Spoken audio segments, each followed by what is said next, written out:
in the name of God Almighty, citizens, I talk to you in a very critical situation which forces us a stance serious and true to the soul,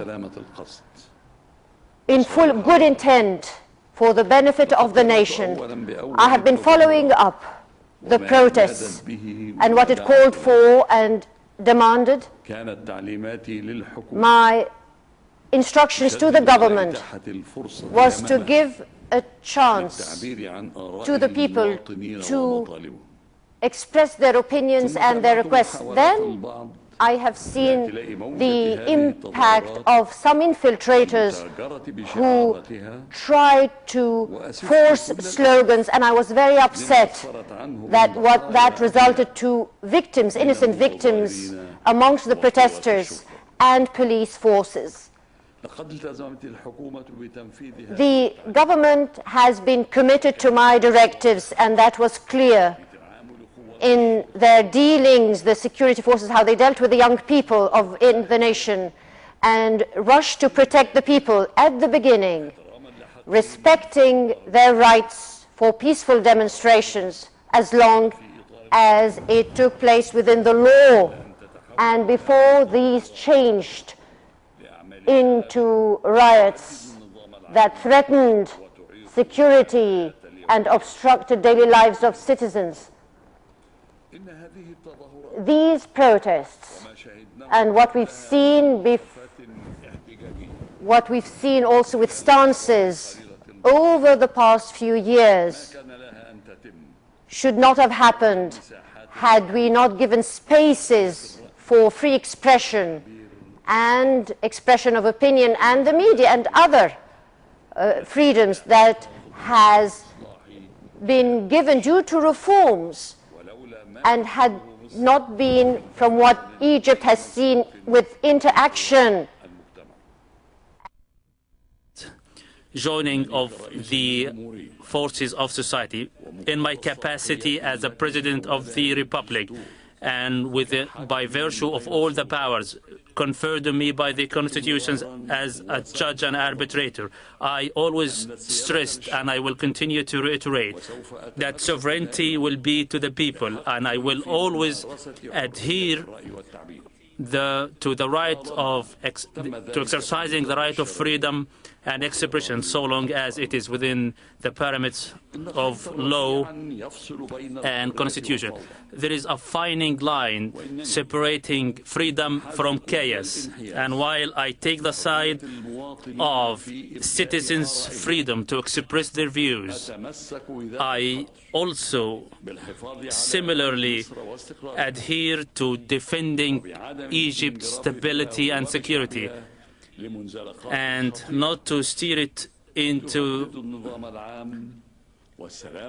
any threats that may jeopardize public safety, public order, whose repercussions on the current and the future of Egypt is unpredictable. Egypt is the biggest country in the region in terms of the population, geographical location, and heavyweight. It is a state of institutions governed by the Constitution and the rule of law, and we should be cautious and aware of the many examples around us which drove people to chaos and mayhem, where they gained no democracy or stability. My fellow citizens, these demonstrations came to express the aspirations, lawful aspirations, for more democracy and speed actions to combat unemployment,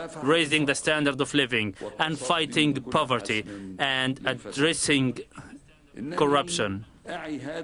I am fully aware of these lawful aspirations of the Egyptian people, and I am also aware of the degree of their sufferings, to which I am always attached and working day after day. However, the problems facing us and the goals sought by us cannot be achieved through violence nor chaos. They can only be achieved by national dialogue and conscious, concerted, genuine efforts. The youth of Egypt is a dear wealth, and Egypt looks at them to live up and urge them to steer away from those who entice chaos and looting public and private property, arsons, and knocking down what we have been building. I have a firm belief and conviction that we will continue our political, economical, and social reforms for a free and democratic Egyptian society, embracing the modern principles and opening to the world. I have taken the side, and we will always be taking the side of the poor people of Egypt, convinced that economy is too dangerous to be left to economists alone. I have always been keen on directing the government's policies towards economical reforms to be expedited and speeded up to lift the suffering of the people. Our plans to combat unemployment and provide more educational services, healthcare, housing, and many other services to the youth and citizens will remain conditional on our efforts to maintain Egypt secure, stable, a homeland of a civilized people that cannot jeopardize its aspiration to future or leave it to go down the drains. We will go above the arsons and looting, which may indicate further plots to shake the foundation of stability of Egypt. I call on our youth and call on each and every Egyptian citizen, man and woman, to work for the public interest of the people and to stand up for the earnings of their country, not by setting ablaze or assaulting private and public property. Not by this we can achieve the aspirations of Egypt and its people. Yet these aspirations can be achieved for a better future by way of awareness, dialogue, and genuine efforts for the public good. My fellow citizens, I address you today not only as the President of the Republic, but also as an Egyptian citizen, which my fate put me under the responsibility of this country, exhausted my life for the country in times of war and peace. We have weathered hard times and surmounted these obstacles when we stood up for them, one people, one nation, and when we were aware of our direction and our course and set our goals right. The course to reform which we have embraced has no point of return. We will continue steadily by new steps, emphasizing our respect to the rule of law, new steps towards more democracy, more freedoms to citizens, new steps to reduce unemployment, raise the standard of living, develop services, new steps to stand by the side of the poor and people of low income. Our options and our goals will define the shape of our futures, and we have no other alternative to achieve them but to embrace genuine work, consciousness, and struggle.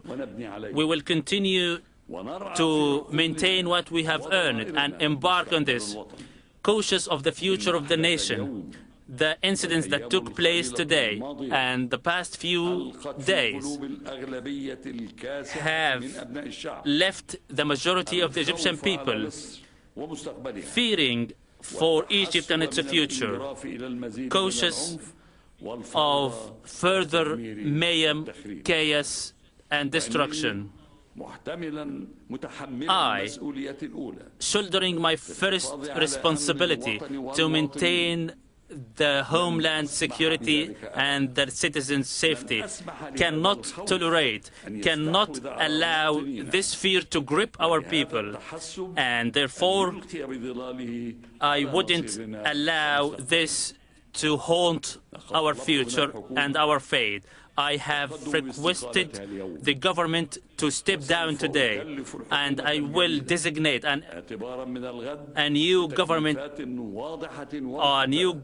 as of tomorrow to shoulder new duties and to account for the priorities of the upcoming era. And I state once again that I will not be lax or tolerant. I will take all the steps to maintain the safety and security of all the Egyptians. I will safeguard the safety of Egypt and the aspirations of our people. It is the duty and responsibility for which I had taken the oath to safeguard and to maintain. May God save Egypt, its people, and may guide our steps all, and may peace be upon you all.